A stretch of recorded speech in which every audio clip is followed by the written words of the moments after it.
एक समय की बात है, उत्तर भारत के एक छोटे से गांव श्यामपुर में शांति और सरलता से भरी जिंदगी बहती थी। चारों ओर हरियाली, खेतों में लहराती फसलें और सुबह सुबह मंदिर की घंटियों की आवाज गांव को एक खास सुकून देती थी। श्यामपुर भले ही छोटा था, लेकिन वहां के लोग बड़े दिल वाले थे। गांव के मुखिया दादू रामदयाल सबके प्रिय थे। उनके अनुभव और समझदारी से गांव की समस्याएं चुटकियों में हल हो जाती। गांव में कोई नया काम शुरू करना हो, त्योहार हो या कोई विपत्ति, सब दादू की सलाह जरूर लेते। गांव की कहानी तब बदलने लगी जब वहां के एक नौजवान अर्जुन ने शहर जाकर पढ़ाई पूरी की और वापस लौट आया।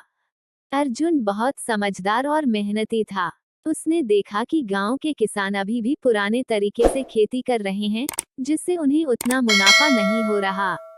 उसने दादू से मिलकर अपने विचार साझा किए कि क्यों न गांव में नई तकनीकों से खेती शुरू की जाए। शुरुआत में कुछ लोगों ने विरोध किया। उन्हें डर था कि मशीनें और नई तकनीकें उनके पारंपरिक तरीकों को खत्म कर देंगी। लेकिन अर्जुन ने हार नहीं मानी। उसने छोटे छोटे प्रोजेक्ट्स के जरिए लोगों को दिखाया कि कैसे ड्रिप इरिगेशन, जैविक खाद और मौसम के अनुसार फसलों का चयन ज्यादा लाभदायक हो सकता है। धीरे धीरे गांव वाले अर्जुन के साथ जुड़ने लगे। खेती में सुधार हुआ, उत्पादन बढ़ा और किसानों की आमदनी भी। गांव में अब स्कूल की हालत भी सुधारी जा रही थी। अर्जुन ने एक एनजीओ से संपर्क किया और बच्चों के लिए किताबें और डिजिटल लर्निंग की सुविधा भी शुरू करवाई। श्यामपुर अब आसपास के गांवों के लिए मिसाल बन गया था। जहां पहले लोग शहर जाने की सोचते थे, वहीं अब कई नौजवान वापस आकर गांव में काम करने लगे। महिलाएं भी अब सिलाई, बुनाई और छोटी बड़ी घरेलू इकाइयों में काम करने लगी थीं। दादू रामदयाल ने एक बार पंचायत में कहा, अर्जुन जैसे बेटे अगर हर गांव को मिले, तो देश को उन्नति से कोई नहीं रोक सकता।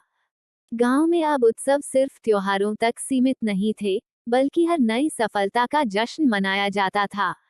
श्यामपुर की ये कहानी बताती है कि अगर इच्छा हो और सोच नहीं हो, तो कोई भी गांव विकास की राह पर तेजी से आगे बढ़ सकता है। बस जरूरत होती है एक सही दिशा और एक सच्चे प्रयास की। समाप्त। अगर चाहो तो इसे किसी खास भावनात्मक या प्रेरणात्मक शैली में भी बदल सकता हूँ।